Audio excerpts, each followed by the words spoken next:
the way to break Dad's serious energy was to make him laugh. For me, laughter is truth and victory, and silence is failure. Laughter is the lubricant that makes life livable.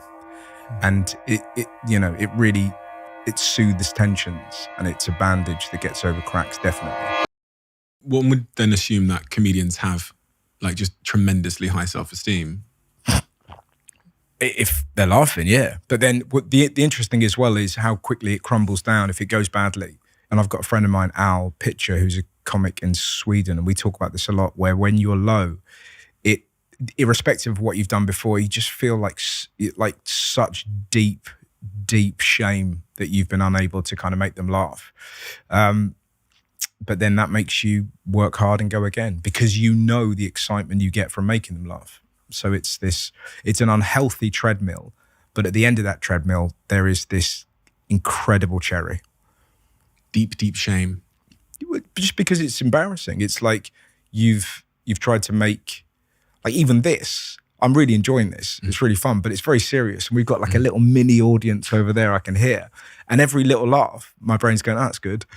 And when they're not, I'm like, oh, fucking hell. Really? Yeah, totally. Just because you sort of feel like, it's sort of that weird thing for me. Laughter is truth and victory, and silence is failure. But then the interesting thing about that is when you watch a performance, you actually realize that of another comic, you go, wow, there's real power in the silence, actually, which took me a long time to realize, because I was very initially like, brr, brr, brr, brr, just keep it up. And then you kind of, you watch someone like Chappelle, for example, and you go, God, he's a real master of the silence, and you don't lose him. Do you know what I mean? And you're not away, you're captivated. But it takes a really long time to feel that you've earned the right to captivate an audience. But there's captivation in silence. But who fucking thinks they're captivating? That's the hardest thing I find, is to kind of, you can never know whether you've been captivating or dull, because the sound is the same. Do you know what I mean? It's sort of that weird thing of like, I mean, I don't come off stage going, was that captivating or dull? But hopefully, yeah. It's really interesting. So when you have conversations like this, because there's not huge amounts of laughter because it's a serious conversation. Oh, but I love chats like this. This is the best, man. But yeah, go on. That's what I was basically asking was, when we have comedians come here, we've had Russell Kane, we've had obviously Jimmy Carr. They do make a lot of jokes.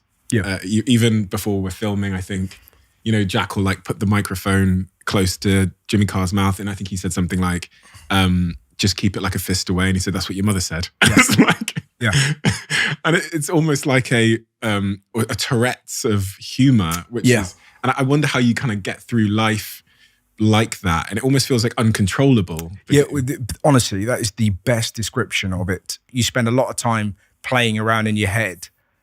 And then you kind of go, oh, that might be something, Like the other day, I was talking to a friend about sperm donors, and somebody had there was this website, and on that you could sort of get your batch, and it's, one of them was like, he was like 6'4", Swedish, keen reader, and you're a really good job. And you're like, yeah, that's exactly what I'd say if I was trying to flog spunk. Do you know what I mean? You're not going to kind of go, bit of a loner, comes in every Wednesday. We've had to stop him.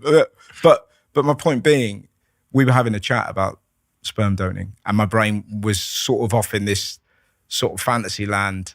Where's the bit? Kind of like, I just found it so funny that I don't know any true 6'4" high achieving intellectuals that kind of just going to nip out to spaff into a pot. Yeah. Do you know what I mean? It doesn't exist. But everyone's Tinder bio. Yeah, totally. Yeah. But the point is, you spend a lot of time in that kind of fun zone. And that, I think that's the brain that a lot of comics have. Jimmy Carr said something to me, which I've been waiting to ask another comedian.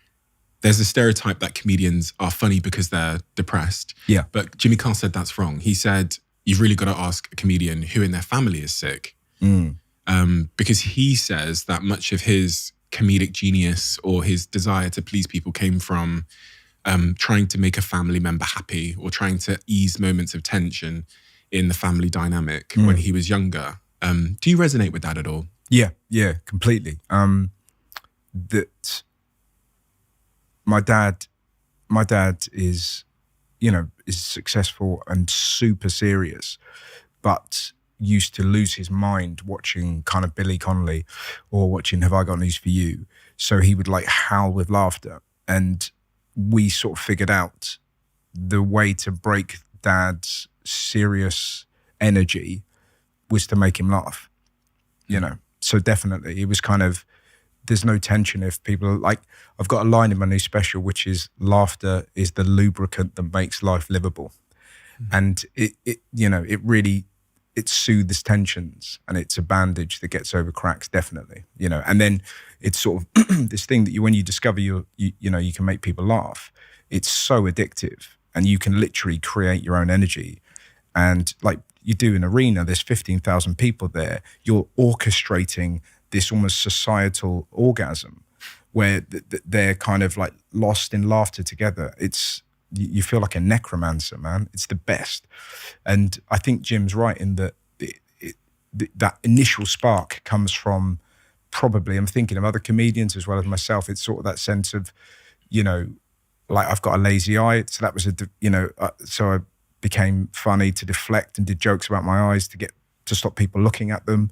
And then you kind of realize, you go, okay, this is kind of cool. Or if you're a bit thick, or if you're not good at football, or you don't fit in, you can kind of sort of rebrand yourself in a strange way through humor. And you can create your own kind of energy. That sounds kind of wanky, but do you know what I mean? Of course I do, because there's also another stereotype, which is that people who are slightly bigger tend to be really bubbly and have funny personalities in the comedians as well, which would fit that kind of idea that it's a tool of deflection from something else, they don't want them to focus on. Or you talk about it being heavily linked to self-esteem as well. And well, what's odd, the further you get into it, you realize that it's so much fun doing stand-up. And it's such a wild drug, effectively, because you're doing these massive gigs for like 2,000 people and everyone's laughing, or 15,000 people, or you're in New York, you're doing a gig in Finland, and you can't quite get over it. And then as a consequence, it's quite hard to sit down and watch the TV and be normal. And so you're kind of chasing that sort of high. And it's about the real skill is trying to figure out the sort of work-life balance.